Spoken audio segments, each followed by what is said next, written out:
going to be on the written test. Who's the? All this stuff that I'm erasing? Yeah. Yes, as well as the stuff that we're going to learn today. How many questions are on the written exam? On the written, I think I had 16, so theoretically, it's not going to take longer than the other one, but you know what? Take as much time as you want.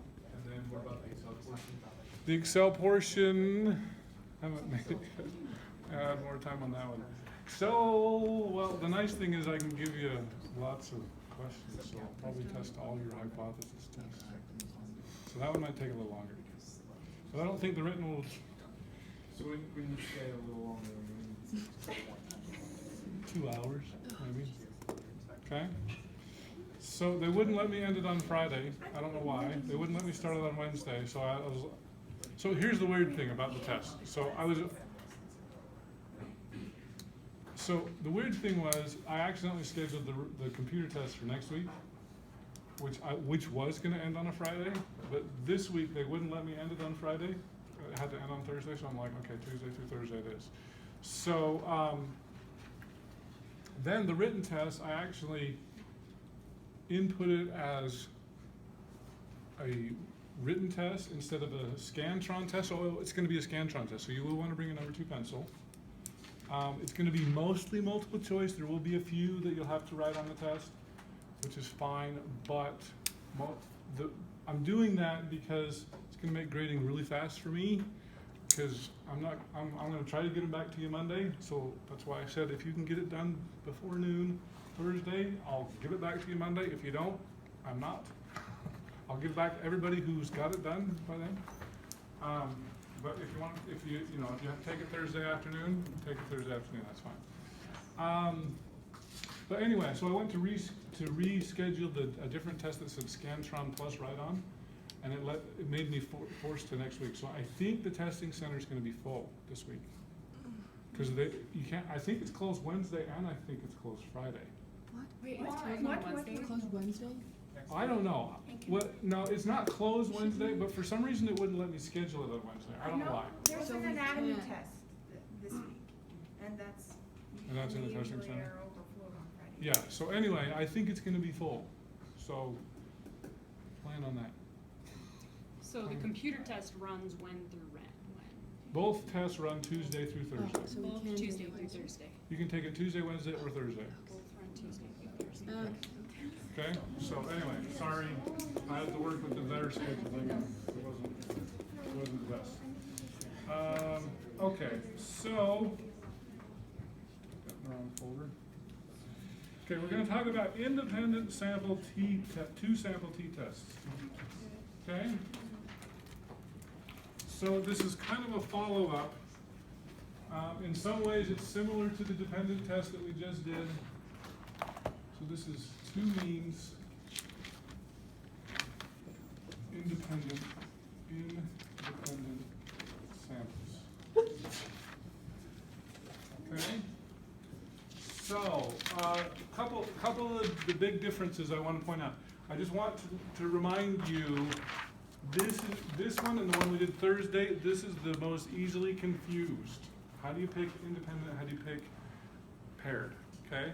Most easily confused. So the main differences, dependent must have equal ends.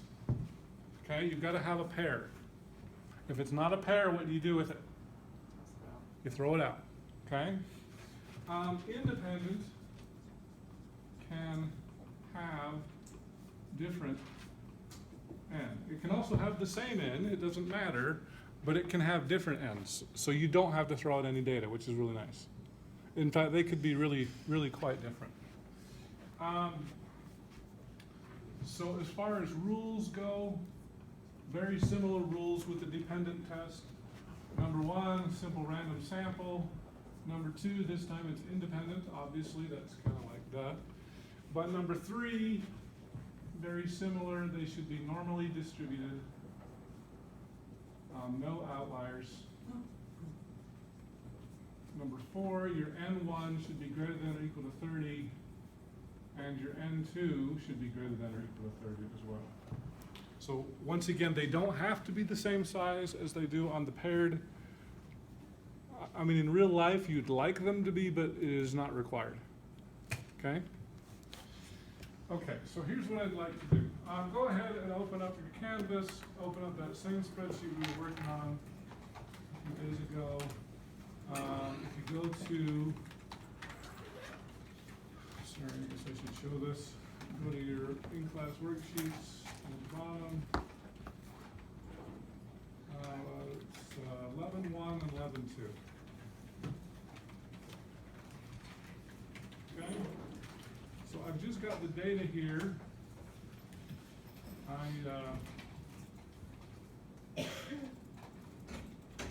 forgot to tell you what's going on with this data, so I'll just type that in really quick. If you're interested, on Space Lab, 14 male rats were sent into space. Upon return, the red blood cell counts of the rats was determined. Control group of 14 rats stayed on Earth. Use alpha equal 0.05. Want to see if difference between Earth and space rats.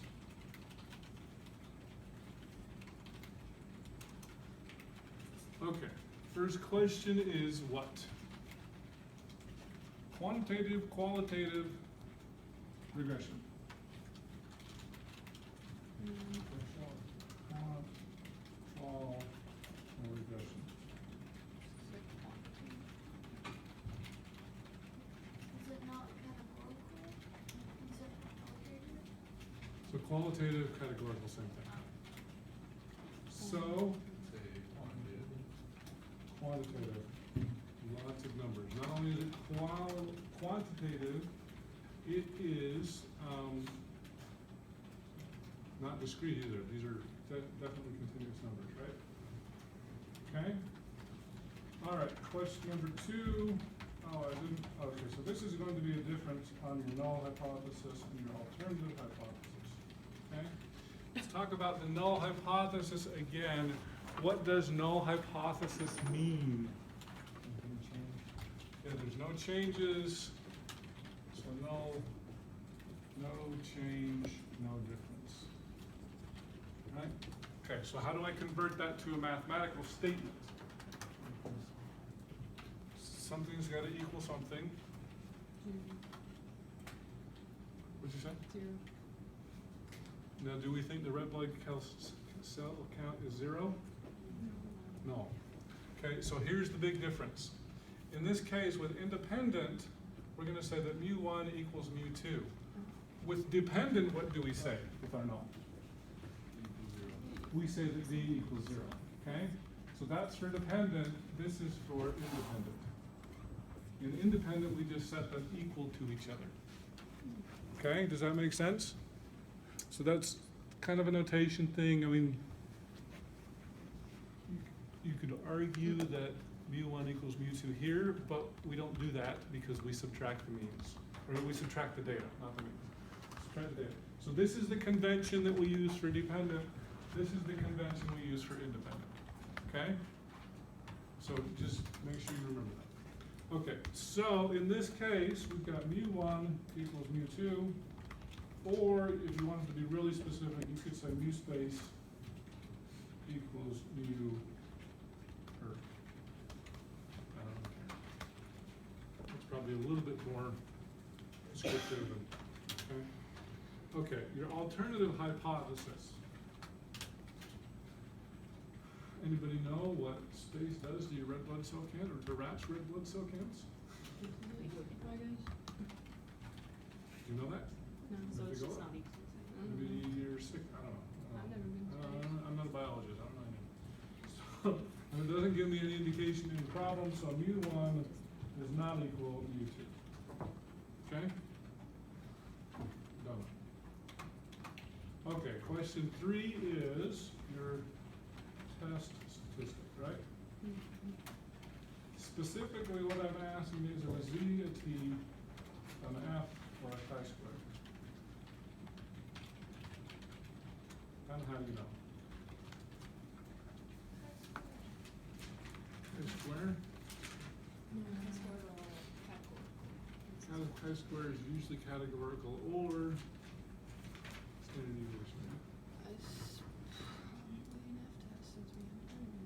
And then an F test. Why do you say T?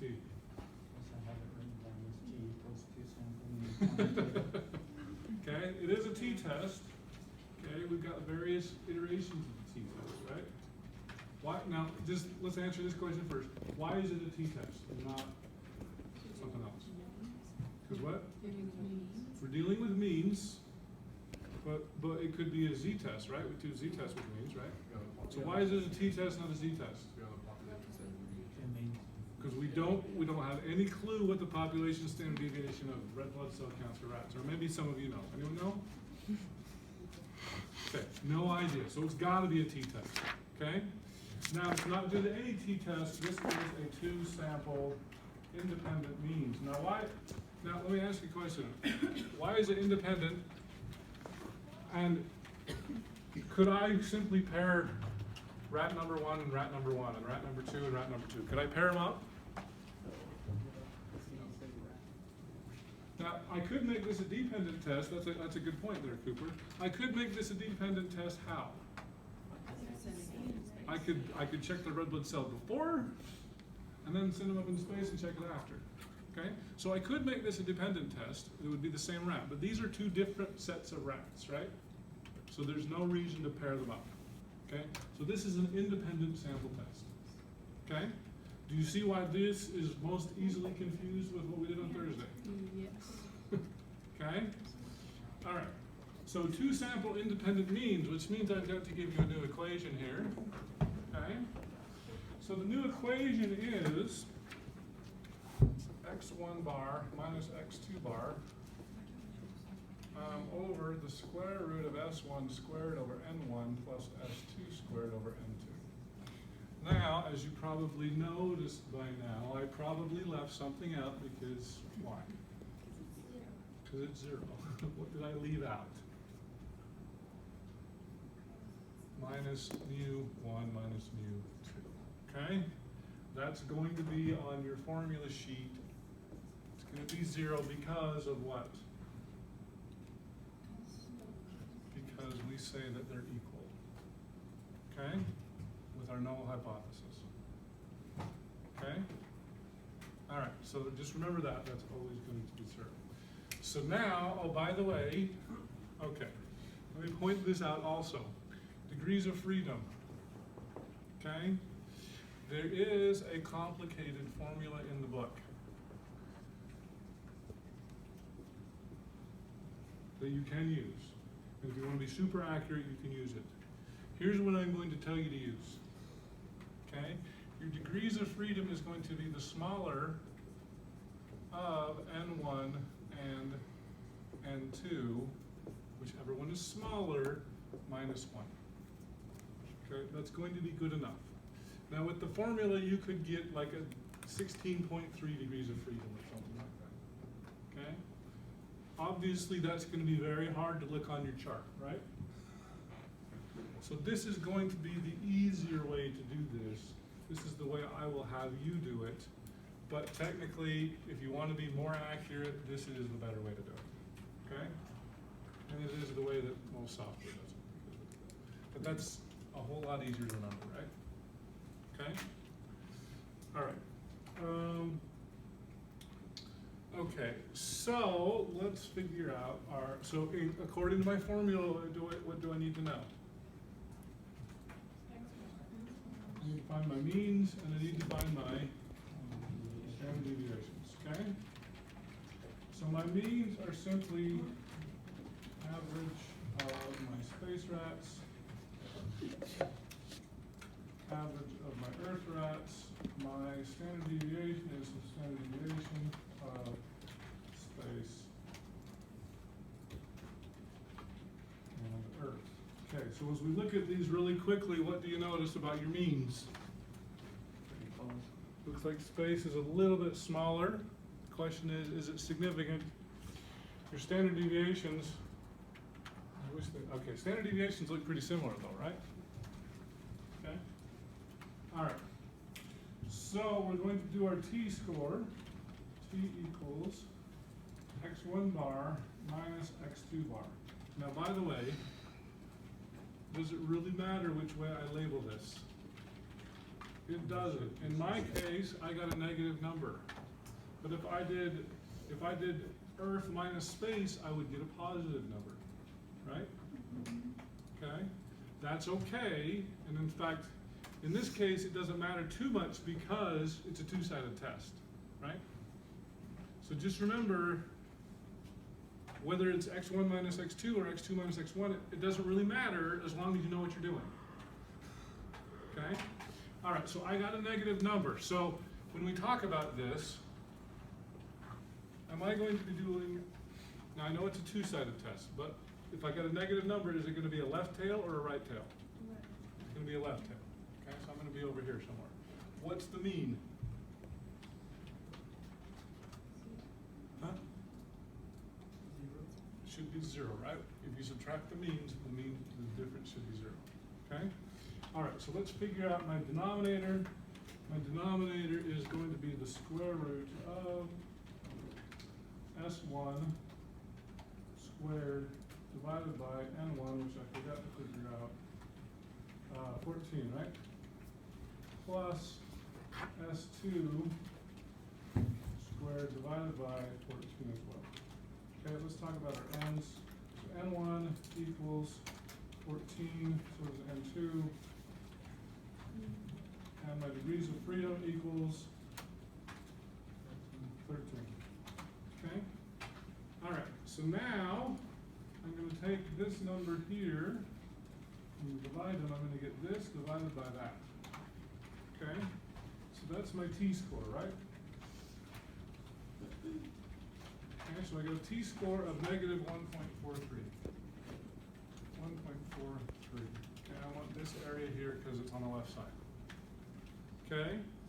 Now, next step is I'm going to find my p-value.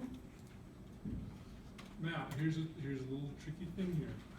Okay, so I can do a t dot dis dot two-tailed, right? Okay, so I put in my t-score. I put in my degrees of freedom. And why didn't it work?